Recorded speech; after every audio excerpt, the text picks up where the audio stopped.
L'objectif de cette vidéo, c'est de déterminer une formule qui permettra de calculer l'aire d'un rectangle. Alors j'ai représenté ici un rectangle et une unité d'aire. J'ai choisi comme unité d'aire un carreau.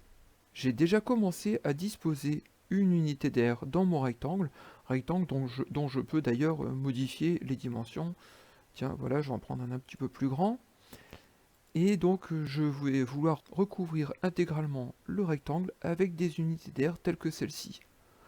Alors là j'en ai mis une, je me rends bien compte que j'en ai pas du tout assez, donc je vais en mettre une deuxième, puis une troisième, puis une quatrième, etc.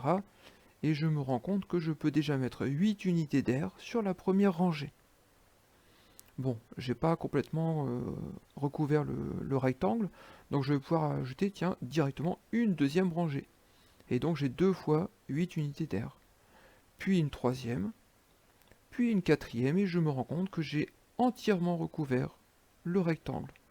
Je vais donc pouvoir déterminer le nombre d'unités d'air dont j'ai eu besoin en faisant une simple addition des 4 nombres 8 que je trouve ici, c'est-à-dire que j'obtiens 8 multiplié par 4 égale à 32.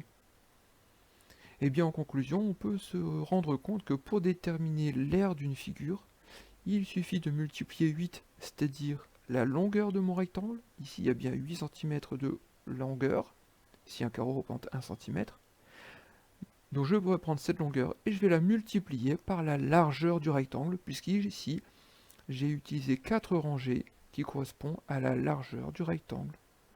La formule est donc R égale longueur multipliée par largeur.